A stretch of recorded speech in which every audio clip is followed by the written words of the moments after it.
कल बजट पेश होने जा रहा है और बजट से क्या चाहते हैं आप, स्पष्ट सवाल हमने आपके लिए रखा है। आप भी ये देख रहे होंगे लगातार कि कल बजट आने जा रहा है, बजट में आपके लिए क्या खास होने वाला है। और पूरे 140 करोड़ की जनता टकटकी लगाकर देख रही है। और सिर्फ जनता ही नहीं, दुनिया के बाकी देश भी देख रहे हैं कि मोदी सरकार का ये बजट क्या खास होने वाला है। बड़ी खबर सबसे पहले आप जान लीजिए, मोदी सरकार के तीसरे कार्यकाल का पहला पूर्ण बजट कल पेश होगा।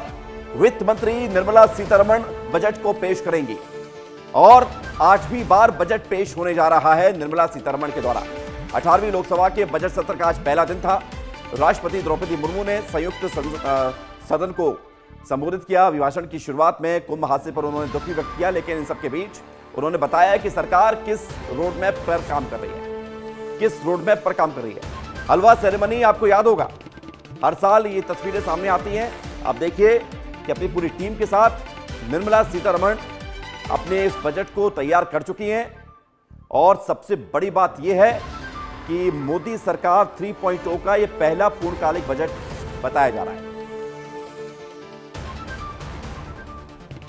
कल जब बजट पेश होगा तो उस पर बड़ी बातें सामने आएंगी, अपार संभावनाएं हैं, चाहे वो किसान हो, छात्र हो, युवा हो, महिलाएं हो या फिर बुजुर्ग हो, हर वर्ग उम्मीदों के सहारे टकटकी लगाकर मोदी सरकार की तरफ देख रहा है कि उसके लिए इस बजट में क्या आने जा रहा है।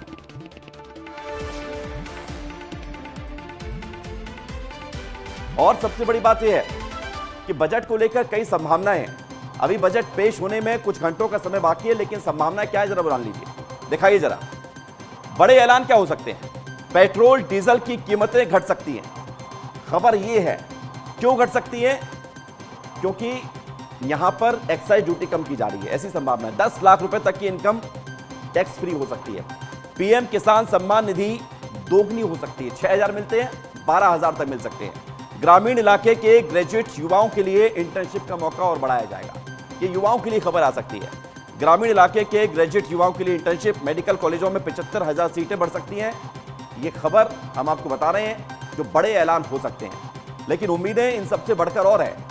उम्मीदें सबसे तौर पर सबसे ज्यादा ये है कि इनकम टैक्स, जो सैलरीड एम्प्लॉय है, जो सैलरीड क्लास है, वो सबसे ज्यादा यही उम्मीद लगा के चलता है कि उसके जो इनकम पर टैक्स लगता है, उस इनकम टैक्स के स्लैब में बदलाव किया जाए और ज्यादा रिबेट मिले और ज्यादा छूट का दायरा मिले, 10 लाख रुपए तक की इनकम।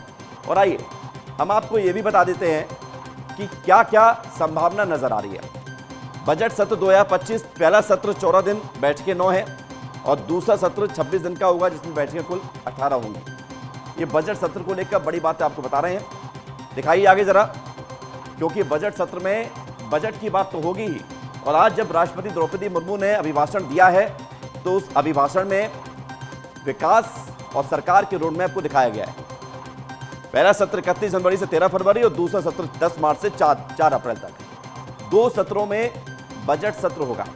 और आइए आपको अभिभाषण से जुड़ी हुई भी बड़ी जानकारी दे देते हैं कि क्या बड़ी खबर सामने आई है।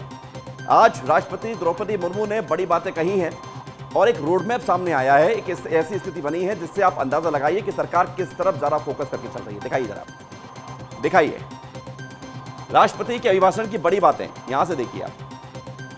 332 मिलियन टन अनाज का उत्पादन हुआ, किसानों के लिए बड़ी बात है। खरीफ रबी की फसल की एमएसपी में बढ़ोतरी हुई। सरकार ने जो काम किया है वो हम आपको बता रहे हैं, ये देख लीजिए। और अगला देख लीजिए आप, छात्रों को लेकर क्या बड़ी बात कही है। 500 कंपनी इंटर्नशिप दे रही है। पेपर लीक रोकने के लिए नया कानून लागू हुआ है। आज के अभिभाषण की बड़ी बातें हैं, छात्रों के लिए उन्होंने ये बड़ी बात कही है। आगे दिखाइए। उन्होंने गरीब और मध्यम वर्ग के लिए कहा है कि देश के 25 करोड़ लोग गरीबी से बाहर निकल रहे हैं। 8वें वेतन आयोग के गठन को मंजूरी भी दी है। और इसके अलावा उन्होंने ये भी कहा है कि लगातार इंफ्रास्ट्रक्चर को आगे बढ़ाने के लिए कोशिशें की जा रही हैं। छात्रों हो, किसान हो, गरीब मध्यम वर्ग हो, देश के 25 करोड़ लोग गरीबी से बाहर निकल रहे हैं। इसके अलावा इंफ्रास्ट्रक्चर को बढ़ाया गया है। 11 लाख करोड़ का बजट हुआ है। स्वास्थ्य के क्षेत्र में कैंसर की दवाइयों पर कस्टम ड्यूटी खत्म की गई। आयुष्मान योजना से लोगों को फायदा मिला है। अब एक और बड़ी खबर आपको बता रहे हैं। इन सबके बीच हम आपको सीधे जुड़वाते हैं उन एक्सपर्ट्स के साथ जो आपको बताएंगे कि कल के बजट में क्या बड़ी बात होने वाली है। हमारे साथ इस वक्त शिरीष त्र्यंबकम कुटुंबले जुड़ गए हैं। आप इकोनॉमिक्स हैं, प्रोफेसर हैं, बहुत जानकार हैं, अर्थशास्त्री हैं। बहुत स्वागत आपका शिरीष जी। और पहला सवाल जो जनता के मन में वो यही है कि क्या कल इनकम टैक्स का दायरा बढ़ाया जा सकता है? 10 लाख रुपए तक की इनकम टैक्स फ्री हो सकती है, और क्या जनता को मिलने जा रहा है?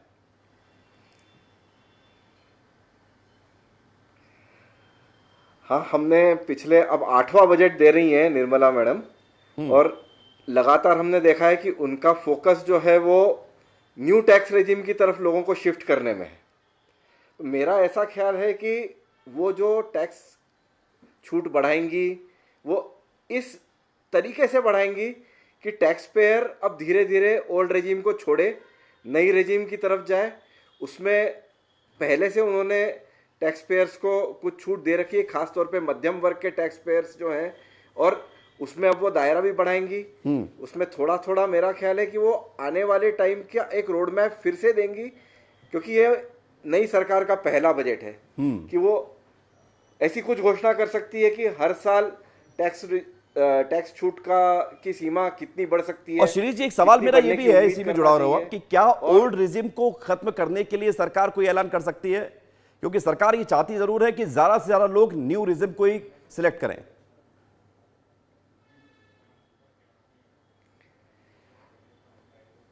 पिछले सरकारों के अनुभव के हिसाब से मुझे नहीं लगता कि यदि उनको कठोर निर्णय लेना होता तो वो तुरंत ले लेते, और 5 साल पहले जब उनको ये टैक्स कोड के हिसाब से न्यू रेजिम लाना थी तो वो एकाएक करते। लेकिन नोटबंदी में और जीएसटी के इम्प्लीमेंटेशन में एकाएक करने में जो उनका अनुभव आया, उसके हिसाब से उन्होंने धीरे धीरे पूरे देश को और इकोनॉमी को तैयार करने का ही एक स्ट्रेटेजी अपनाई है। और निर्मला मैडम का भी आप यदि देखेंगे तो पहला बजट उन्होंने बहुत लंबा पढ़ा था, मतलब पूरा पढ़ा ही नहीं था। 2.25 घंटे होने के बाद वो रुक गई थी, कुछ पन्ने उनके रह गए थे, लेकिन उसके बाद में वो ऐसे पॉइंट बाय पॉइंट घोषणा करती है और उसी दिशा को आगे बढ़ाती है जिसपे वो चल रही है। आपकी उम्मीदें क्या है शिरीष जी? ऐसे ड्रास्टिकली आपकी उम्मीदें क्या है? क्योंकि आपकी उम्मीदों को मैं जब जानूंगा और जनता देखेगी, उसके बाद कुछ ऐसी जनता की बातें भी वो भी हम सुनवाएंगे। आप अपनी उम्मीदें बताइए, आपको क्या लग रहा है बजट में क्या होने वाला है? मेरी उम्मीद तो यह है कि वो न्यू रेजिम की तरफ भार बढ़ाएंगी, लेकिन ओल्ड रेजिम को अभी थोड़े दिन और कंटिन्यू करेंगी जी। जब बाकी बजट से क्या उम्मीद की जानी चाहिए? लगभग पूरा करदाता वर्ग न्यू रेजिम पे शिफ्ट नहीं हो जाता। और बाकी बजट में क्या नया? और ओल्ड रेजिम रिडेंडेंट नहीं हो जाती बिल्कुल अपनी तरह से। सुजीत जी, आप बने रहिए हमारे साथ। हाँ जी, क्योंकि जरूरी है, आप बने रहिए, मैं लौट रहा हूं आपके पास तुरंत। और जरूरी यह है कि जनता जो चाहती है वो भी आपको दिखाया जाए, लेकिन उससे पहले जरूरी है कि हम कितना कमाते हैं, इस देश के लोग कितना कमाते हैं, ये आपको बता देते हैं जल्दी से। आपको बता दें कि 10 लाख से ज्यादा की कमाई जो सालाना करते हैं उनकी संख्या इस देश में 15 करोड़ है। जो लोग 3 लाख से 10 लाख तक की कमाई करते हैं, जिन्हें हम मध्यम वर्गीय का कहते हैं, और इसमें भी अलग अलग क्लास हैं, lower middle income, middle income, upper middle income, इनकी संख्या 50 करोड़ है। लेकिन 3 लाख से कम कमाई करने वाले इस देश में सबसे ज्यादा हैं, जो 80 करोड़ की संख्या में है। अब 3 लाख से कम कमाई, किसी की सालाना कमाई 50,000 भी हो सकती है, किसी की 20,000 ही हो सकती है। कुछ लोग ऐसे हैं जो गरीबी रेखा से नीचे भी हैं। और इसके अलावा आपको यह भी बता दे सकते हैं कि बजट कैसा हो सकता है, क्योंकि बजट में विकसित भारत की झलक दिखेगी। विकसित भारत की 2047 तक भारत को विकसित बनाना है। इस लक्ष्य को पूरा करने के लिए सरकार बजट में बड़ा ऐलान कर सकती है, घोषणा कर सकती है। आने वाले 25 सालों के विकास का विजन इस बजट में दिखेगा। महिलाओं को लेकर बड़ा ऐलान हो सकता है, महिलाओं को लेकर सरकार कोई नई स्कीम लॉन्च कर सकती है, युवाओं को लेकर भी बड़ी घोषणा हो सकती है, इनकम टैक्स स्लैब में राहत मिल सकती है, लेकिन इसकी संभावना थोड़ी सी कम ही है। किसानों को लेकर एक बड़ा ऐलान हो सकता है, छात्रों को स्किल्ड बनाने पर फोकस रहेगा। सरकार इस दिशा में काम कर रही है। इंटर्नशिप स्कीम जो सरकार ने पिछले बजट में शुरू की थी, उसका अच्छा रिस्पॉन्स मिला है। और हमारे साथ शिरीष जी लगातार बने हुए हैं। शिरीष जी, मैं जानना चाह रहा था आपसे कि इस बजट में मध्यम वर्ग की क्या उम्मीद करके चले, महिलाओं को, किसानों को क्या मिल सकता है, इसको आप कैसे देख रहे हैं?